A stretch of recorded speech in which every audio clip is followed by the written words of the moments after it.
Todd here with Jeep Speed Shop. Here we are to talk about skid plates with our Hemi conversions. We use TNT Customs aluminum skid plates on all of our conversions.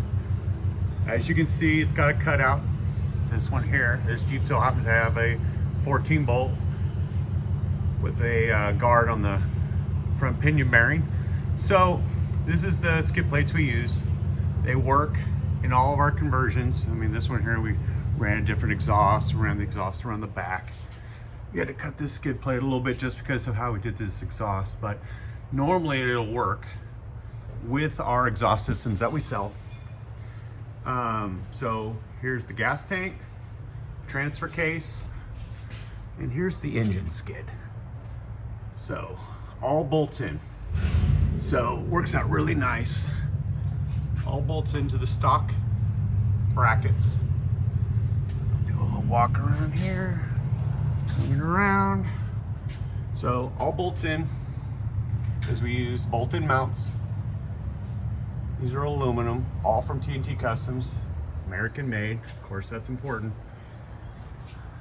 So here's how it goes. This one's got an 8-speed, got a truck Hemi. It's kind of a quick video of how we have them installed. Works out well. Also, you can see where the drain plug fits perfectly. Now, these skid plates are all for a 3.6 liter, a JK. They work in all of our conversions, so you can buy them off the shelf. If you want to use somebody else, you can. I wouldn't, but you can. They'll all bolt in. If you have something already, it'll work. And these are all for a 3.6 JK. This is an unlimited, but if you have a 2 doors, same thing really. So, all right.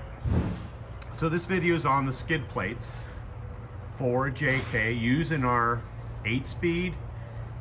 It doesn't matter if you got a 545, doesn't matter if you have a Nag 1, and the truck Hemi using the truck pan because the drain plug fits perfectly. All bolt in. All right. This works out perfect. And these are the best skid plates for our JKs. This is what we use here. So, all right. Well, Jeep Speed Shop out.